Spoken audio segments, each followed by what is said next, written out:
This is going to be a test run video. I'm going to do it on my phone. If you guys like it, I'll have the film crew start coming out. We'll make this a consistent thing. Basically, I'm going to do kind of like a happening now. Go over some things that we're seeing with politics, the economy, real estate, etc. So I'm going to be relying on your feedback in the comments to know if we should continue doing stuff like this. First article, this is coming from the Wall Street Times. Stocks rise on positive debt ceiling update. Positive debt ceiling update from President Biden helps push down more than 400 points higher. Okay, so where we were at, we're going to hit the debt ceiling, and we're going to basically not be able to we're going to have to default on our debt. We don't have the money to be able to pay our debt off, which is a bigger conversation. Basically, the dynamic that was happening, President Biden wanted the debt ceiling to be raised, and he wanted no strings attached, just raise the debt limit. Congress or the Republicans wanted there to be spending cuts. They were willing to raise the budget, but they wanted to cut back in certain areas. And it looked as if they were at a stalemate. President Biden said, I'm not negotiating on this. It's this or we default. You started seeing a lot of articles talking about what's going to happen to people's jobs and the economy if we default on our debt. Now, my perspective and what I've always said about this, the debt ceiling is going to get raised. It always does. And every time we're in one of these scenarios, all of the media is talking about we're not going to pay our debt and there's going to be a crash. Now, some of that is used for leverage. And unfortunately, the closer you get towards the deadline, the more leverage each person feels like they have to get what they want. So look at this as a big negotiation. Now, I'll make a follow-up video if you guys want, going over just how we spend. And, if the US was a person, I would recommend a complete 180. But that's the scenario. Now, the stock market's excited about this. What's interesting when you think about it, stocks are responding positively to the US going more in debt. It's fascinating to think of. But what they're really showing is the stock market wants, the stock market does not like uncertainty. Anytime there's volatility or the unknown, the stock market reacts negatively. They want just like smooth sailing. And so that's on the current front, my perspective, we're going to see this thing raised. And it actually looks like it. President Biden talks with Republicans have been productive, and he believes an unprecedented U.S. default will be avoided. So I believe so as well. Something on the housing front. U.S. prices posted largest annual drop in more than 11 years in April. Sales of previously owned homes fell 3.4% from the prior month. This is nationally speaking. When you think about how large and how fast the Fed has increased the rate, home prices should be falling more than 3.4%, way more. The reason it's not is because this is nationally speaking, and nationally, I don't think we are going to see a crash again. I think we're only going to see corrections. Why that is, after 2008, it was like the first time we allowed banks to take their time getting these assets off the books. And because they were able to be slow about this, it kind of, capped the downside, but it also made the recovery slow. But think about it through the lens of if they had to get everything off the books. This is where you have a scenario where you have all this product or all this inventory hitting the market. So extra supply. And that's when supply starts going above demand. And that's when you get a potential of a crash. So I don't think we're going to see national numbers do that again. But you will see it done regionally. And we're seeing that happen now, because the real estate market is fragmented. You have areas that are correcting, you have areas that are crashing, you have areas that are appreciating. Now, why are areas appreciating when the cost of home ownership or the cost of financing has become way more expensive? At the end of the day, it comes down to supply. There's markets like California, and in California, there's markets that are crashing like San Francisco. There's other markets like where I live, Ventura County. Prices haven't moved much. Why that is, we haven't done a great job building residential, so we are severely undersupplied. So if you think of it as supplies here and demands up here, Well, as the Fed increases the rate, which is meant to bring demand down, let's say it brings it down to here. Well, the demand is still over the supply. So as a home gets put on the market, you still have multiple people bidding on it, and it's happening quick. So that's keeping prices up. Then on top of that, a year and a half ago, 2021, everybody locked in 30-year fixed debt at 3%.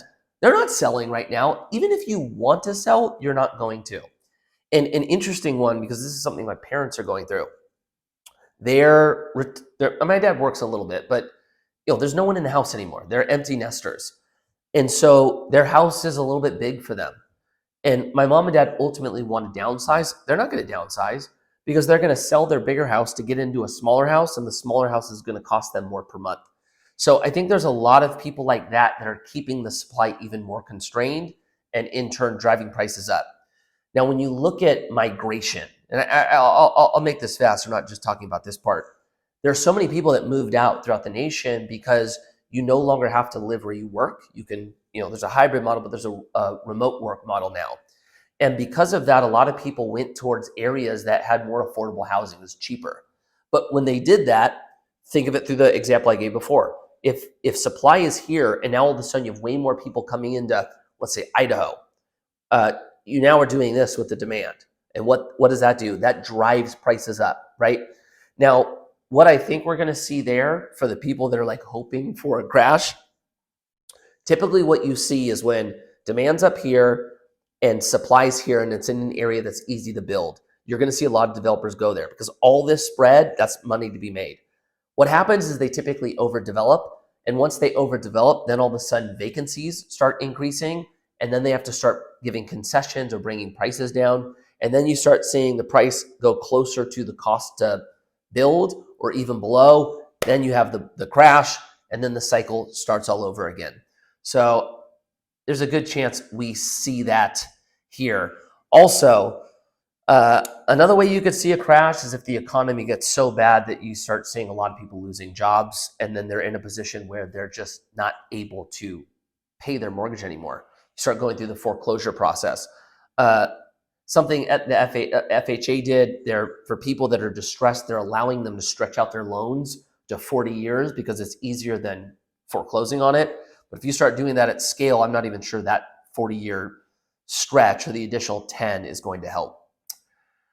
Okay, this will also crash a market. This is what's happening in San Francisco, but the newest news with Target CEO, we're seeing violent incidents in our store, and it's costing us millions. Basically, because of theft and organized crime, factoring in about $700 million profit hit from inventory shrinkage in 2022. Target is on pace to see a $1.2 billion in profits go up in smoke, due primarily to organized crime, organized retail crime. This is a crazy one. We'll talk about this in a sec, but this does pertain to the real estate side. This is what's happening in San Francisco. You're seeing people leave San Francisco. You're seeing major employers. You're seeing retail, big retailers. People don't feel safe there. You have such a rise in crime. You have homelessness. You have people's quality of life really being impacted. And that right there will destroy a market. That will give you a market crash as well. This one is fascinating, what Target's doing. Target's taking a different approach than Nordstrom. Nordstrom decided to close doors. They're shutting down 2 of their flagship stores in downtown. They're saying, we're done with this. We're out of here. That is one option. You leave, which puts a lot of pressure on politicians to change policy. What Target is saying is they're not committing to leaving. They're trying to take more security measures that make it harder for people to steal. So more of their goods are going to be behind like plastic. What would you call it? Wow. It's not plexiglass, plastic, like a barrier. A barrier locking stuff up so that it makes it harder for somebody to steal. You can't just go in and steal it. They're also talking about increasing like security measures. But the problem is, in my perspective, if you don't prosecute crime, people are going to continue to steal. One thing that, these big retailers could do is band together and start lobbying to remove or replace some of these politicians that are basically weak on crime or not prosecuting. That might be what we see. This is bad. This will destroy a local economy. It's definitely going to destroy real estate. As we move now into the final, which is another example of this, San Francisco has a fire sale on a downtown high rise, selling at a 73% discount. This is crazy. There's a building on California Street that there is basically up. They're asking $67.5 million. In 2020, it was listed at 250. So that is a haircut and a half. This one is going to be interesting, and we'll see if some of the politicians out there actually make a change. But you're seeing a mass exodus in San Francisco. And that, if anything's going to put pressure on politicians to change their approach or their policy, it's going to be that type of net loss, net migration loss. That's a big one. So we'll see if San Francisco recovers from this. It's sad because San Francisco is such a cool place. I spent so many years of my youth up there skating. I love San Francisco, and to see it turn into what it did, it's unfortunate. I guess we'll finish with this. This is what I'm curious about. How important do you think it is to be involved? And we'll spin off the San Francisco conversation. How important is it, do you think, to be involved in local politics or your local community? The reason I ask this is something that I just got involved in. I ran in the last cycle. I got elected on November 8th and then put into office the beginning of January because I had the realization that our local politics and our local leaders impact our quality of life more than the national ones. And we focus so much nationally, but the thing that actually affects our way of life is local.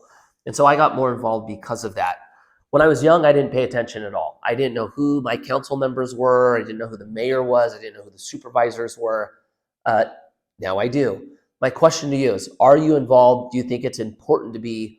And if so, how do we get more people involved that will ultimately result in a better quality of life for all of us? Because I think at the end of the day, that's the goal.